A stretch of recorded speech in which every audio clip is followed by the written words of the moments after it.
लश्कर commander की करोड़ों की जमीन जब्त कर ली गई है। जम्मू कश्मीर पुलिस ने यहां मोहम्मद मिरासी की जमीन जब्त की है। जमीन बेचकर आतंकवाद फैलाने में पैसे का इस्तेमाल होता था और पाकिस्तान में बैठकर बड़ी साजिश की फिराक में लश्कर कमांडर था। कई आतंकी हमलों की प्लानिंग में शामिल रहा है मोहम्मद मिरासी। ये बड़ी खबर जो फिलहाल निकलकर सामने आ रही है, तो बड़ी कार्रवाई ये आतंकवाद को लेकर की गई है। आतंकवाद के ऊपर एक कड़ा प्रहार ये किया गया है। तो लगातार जो है आतंकवाद को लेकर कड़ा प्रहार जारी है। ये बड़ी खबर है। पाकिस्तान में बैठकर बड़ी साजिश के फिराक में लश्कर कमांडर मोहम्मद मिरासी था। जम्मू कश्मीर में आतंकवादियों पर बड़ा एक्शन लिया गया। रियासी में लश्कर कमांडर की करोड़ों की जमीन जब्त की गई है। बड़ी खबर ये सामने आ रही है।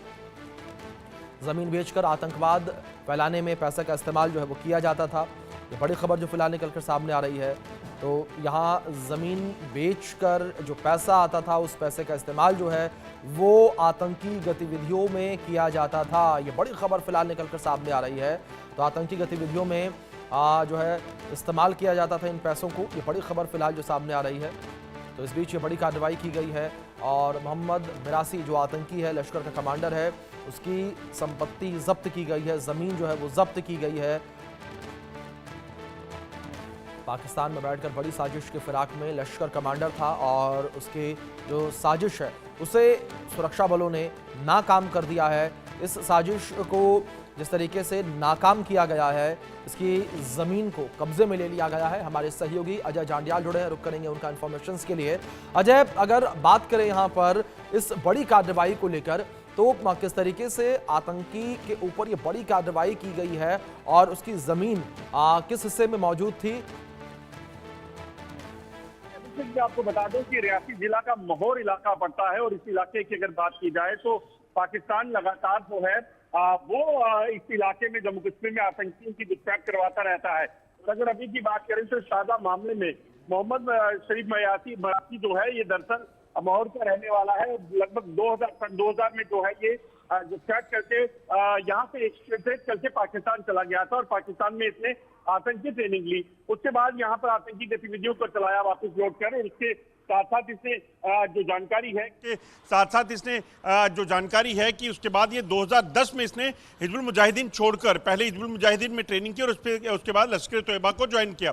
ये लगातार आतंकी गतिविधियों को जो है वो अंजाम देता रहा और फिर यहाँ पे काम करता रहता था आतंकी संगठनों के लिए। और अब अगर बात की जाए तो अब पुलिस ने एक बड़ा क्रैकडाउन किया है, क्योंकि जम्मू कश्मीर में आतंकियों के समाप्ति के लिए और उसके साथ साथ जम्मू कश्मीर में जो सक्रिय आतंकी हैं उनको उनकी धरपकड़ के लिए तो काम चल ही रहा है, मगर वो लोग जो सरहद के पार बैठकर भी जम्मू कश्मीर में आतंकवाद चला रहे हैं उनके खिलाफ बड़ी कार्रवाइयां चल रही हैं। और उसी के तहत इसकी जो प्रॉपर्टी है रियासी में उसे जो है वो ले लिया गया है और इस प्रॉपर्टी को अटैच करने के बाद इस चीज़ को सुनिश्चित किया जा रहा है कि इसके साथ जुड़े हुए तमाम लोग जो हैं उन पर भी कार्रवाई हो सके। दरअसल आपको बता दूं कि जम्मू कश्मीर में जो आतंकी संगठन है वो पैसे के दम पर यहाँ पे युवाओं को पहले आतंकी गतिविधियों में शामिल करते थे, फिर उसी पैसे के इस्तेमाल से जो है वो प्रॉपर्टीज़ और तमाम जो चीज़ें बनी हुई हैं उस पूरे नेटवर्क को कहीं ना कहीं अगर डिमोलिश करना है तो उसके लिए ये एक्शन जो है बेहद ज़रूरी है। और पिछले कुछ समय में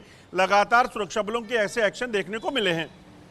बिल्कुल अजय, दूसरी ओर अगर बात करें ऑपरेशन सिंदूर के बाद से, तो लगातार आतंकियों के ऊपर कड़ी कार्रवाई जो है जम्मू कश्मीर में की जा रही है। जिस तरीके से एक पूरी लिस्ट जारी की गई थी और उन्हें चिन्हित किया गया आतंकियों को, और उन आतंकियों के ऊपर और उन आतंकियों की जो संपत्ति थी उनके ऊपर भी कार्रवाई लगातार जारी है। अजय, देखिए बिल्कुल अभिषेक, दरअसल इस चीज़ को सुनिश्चित करना बेहद ज़रूरी है, क्योंकि सरहद के पार बैठे आतंकियों को मार गिराने के लिए बड़ी कामयाबी जो है वो सुरक्षा बलों ने हासिल की, मगर उसके साथ साथ कहीं ना कहीं इस चीज़ को भी सुनिश्चित करना है कि जो आतंकी जम्मू कश्मीर में सक्रिय हैं उन तक पहुँचा जा सके, उनको मार गिराया जा सके।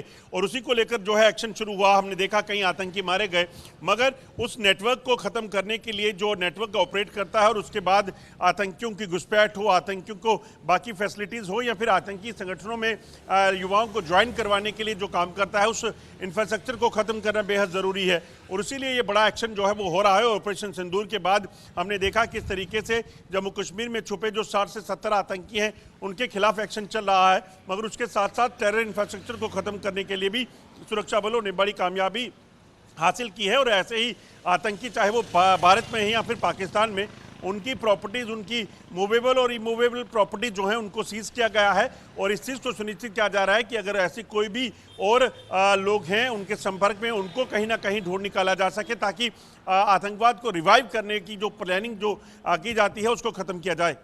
जी, बहुत शुक्रिया आपका जुड़ने के लिए अजय, और इन तमाम जानकारियों के लिए भी। वक्त एक छोटे से ब्रेक का है, आप बने रहें इंडिया न्यूज के साथ।